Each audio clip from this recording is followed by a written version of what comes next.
It's been the great experiment, how to assess children who haven't been in school, who, to control a disease, might be forced out of school at any point. A question which boils down to whether or not they should sit their exams next summer.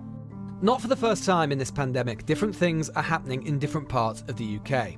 Wales has cancelled all their exams, replaced with in-classroom assessments, while Scotland has done the same with their equivalent of GCSEs. Northern Ireland and England have both deferred exams by several weeks, but not cancelled any.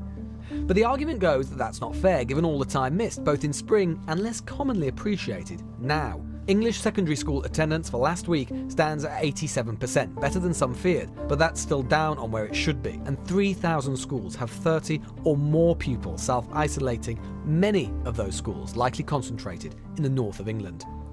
But plenty want exams to go ahead. These students at St Dominic's Sixth Form College in Harrow saw what happened to the year above this summer, saw how arbitrary the system which replaced exams was. They want to keep the control exams give them. The only thing every year that we know is a guarantee is that we'll have our exams and we'll get reliable, good results from them. How many of you want to do the exams? I'd say all of us. Everyone. To an extent, we are prepared, and it might not be the same for the rest nationally, but I think everyone is different. And as a college, we can say that I think we are ready, and I think taking the exams would reflect our potential more than getting predicted grades. Sure. So I think that that's why majority of the students here would prefer to take the exams. This is a school which has kept its attendance up, kept COVID out, but the head here is aware that not all have been so lucky. Now is the time, particularly with the announcement in Wales today, for a national conversation to make sure that there is parity across the United Kingdom. I think that's really important. We have a national examination system, and I think that national conversation between the devolved powers needs to happen now. Indeed, teachers spoken to by Newsnight today reflect the division across the country. One said, "At one point, 170 out of 240 students were isolating, and some are currently isolating for the third time. Teacher assessment is the only fair and moral option." Another said, "There is no way for the exams to run successfully and fairly. Pupils are being forced off for large periods of time. Additionally, many could actually miss the exam day itself, either through having to isolate or being unwell."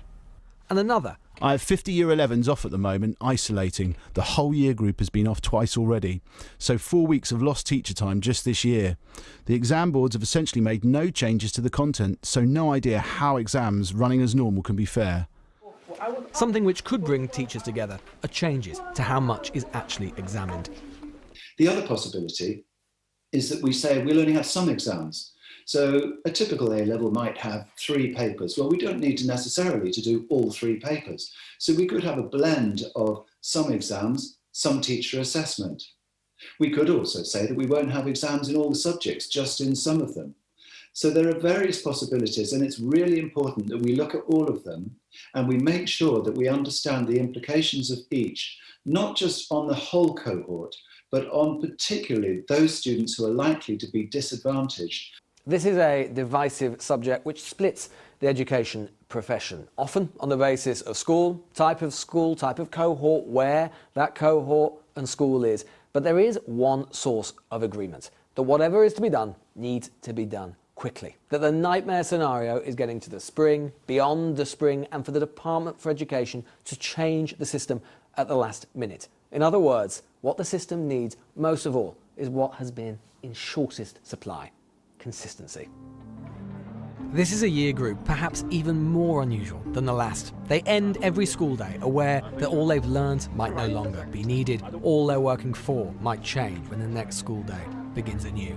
In this strange age of ours, it is our youngest wading through uncertainty at its worst. Lewis Goddard, thank you. We invited the government on the programme, but they declined. Joining me now are Conservative MP David Simmons, a member of the Education Select Committee, and Rebecca Poole, head teacher of Hampton High School in Middlesex. Welcome to you both. Rebecca, if I may start with you. Can you see why the Welsh Government have scrapped exams? So I think that I can see why they've made a decision. They've obviously consulted widely and had a look at what is going on and the implications of that. and action needed to be taken really rapidly, I think, so that students and teachers know what is being expected of them. We do need to ensure that we have a very fair and level playing field. We've not just got the gaps through lockdown that we are busy filling, but also that's compounded somewhat by the content that we're now teaching, and also the issues that have been raised through inequality and access. So I can absolutely understand why decisions are now being taken, and I think it's very helpful because it's brought this whole issue back into the spotlight. And now what we're looking at are obviously students who are also in self-isolation. We have staff who are in self-isolation, and I think we're in danger of seeing really vulnerable students who were vulnerable during the first lockdown, who might become even more vulnerable through this lockdown as well. So let me ask you then, do you think it's fair for exams to take place next summer in the current form in England? So I think the situation at the moment is that some amendments have been made to the way that children are going to be assessed. But broadly speaking, the content has stayed the same. And I think, given that we're talking about quite a long period where children have been out of education, and whilst, yes, they've been learning online, accessing something on a mobile phone is not quite the same as accessing it, for example, on a tablet. So there's an issue there around equality of access. And so I think some real consideration needs to be given about how these children can really demonstrate what they can do. And we mustn't forget that these children have got years and years of learning behind them, but also to acknowledge that we're operating in very, very challenging times. Let's bring in David at this point, because can you hear anything in this situation, especially what we're also hearing in our report there, that would make you think exams should be cancelled in 2021 in England?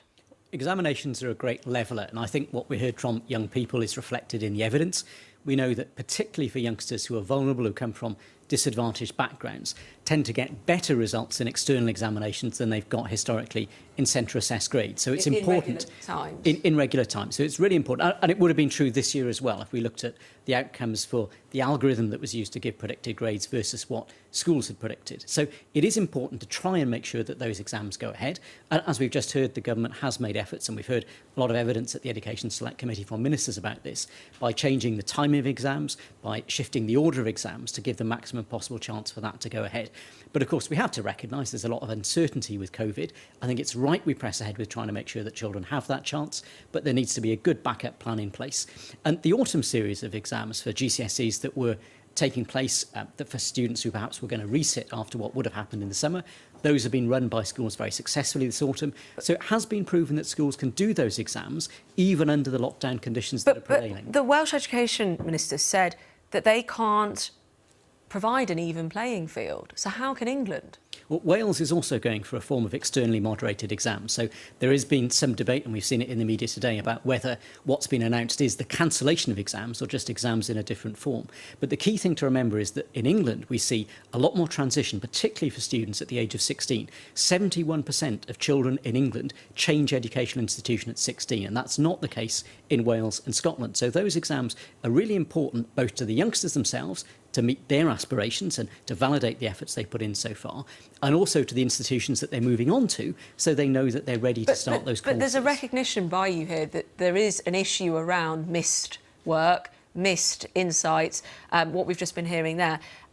It's a 3-week delay, but when you look at what the National Foundation for Educational Research puts out in terms of the gap right now, at the end of the summer, students were around 3 months behind expectations, and that widened when they were looking at those in the poorest schools. How is 3 weeks enough? Well, certainly head teachers in my patch and head teachers nationally have been telling us that what they want to see is that 3-week delay. They think that will allow them, with the efforts that they've got in place, with the extra resources that have been put in to enable catch-up, to give those young people a really fair chance when those exams happen. But we need to have those contingency plans as well, and we need to make sure that there's that balance in the system. Young people are saying they want the chance to really demonstrate what they can do, and the best way to do that is to do those proper exams that they would normally do. If they can't do that, Plan B Hopefully needs to be in Rebecca is place. in your patch, you're her MP. Rebecca, is 3 weeks, not to make this awkward, I don't know if you met before, but is 3 weeks actually enough to carry out the same exams, essentially? 3 weeks would not be enough to carry out the same exams. And actually, I belong to a large group of head teachers up and down the country, and we really want to be part of the dialogue, part of the solution. And what might work, and it would need to be discussed, would be something along the lines of, you take it down to one exam in all of the subjects, you have some degree of optionality, because the other thing we have to bear in mind is that before lockdown, students, even if they were studying the same syllabus, may well have studied different topics in different orders. And so reducing the number of exams, but wouldn't that actually be limiting children's education and not giving them the greatest chance and the greatest breadth? I think if we had something factored in that went along the lines of some moderated, with very clear criteria, assessment around teacher assessment or teacher judgment that played into that and were a part of that as well, I think something like that would be quite helpful. There are lots and lots of ideas. And just, if I may, how quickly would you need to know that by? Well, we would need to know pretty quickly, because we've got to set the systems up. We have to prepare the students properly. OK, well, let's put this to David, if I may, just in terms of, is there going to be a change in England? Because we've heard from Number 10, no change today, but we've seen things have had to move. What do you read that as the situation? Well, it's not my constituency, but certainly head teachers in my constituency have told me that they think the approach of the 3-week delay has been a helpful one. But what we've heard, and we heard it this morning at the Education Select Committee from the head of Ofsted, is she's very, very concerned about the impact on young people of exams being cancelled next year. She wants to see the government make all possible efforts to give young people that chance. I agree with that. That's certainly what I hear from young people. But I think it is something that we need to keep under review, because we need to recognise, with all the uncertainties that exist around COVID... Under review, though, you know, there's a deadline with UCAS, in January. Well, Ofqual have already been given that instruction some time ago to look at what that Plan B would look like. But, of course, we need to see how the COVID situation develops. And the concern, of course, we all have is that there are risks to the alternative approaches as well, that some groups are particularly disadvantaged by centre-assessed grades, by teacher assessment. And we need to recognise that this is not a situation where this has benefits for everybody. There'll be a negative impact on some students of the approach that's been taken in Wales. So we need to look at what is the thing that gives our young people the fairest possible chance. But fast is the message as well. Thank you very much to both of you for your time.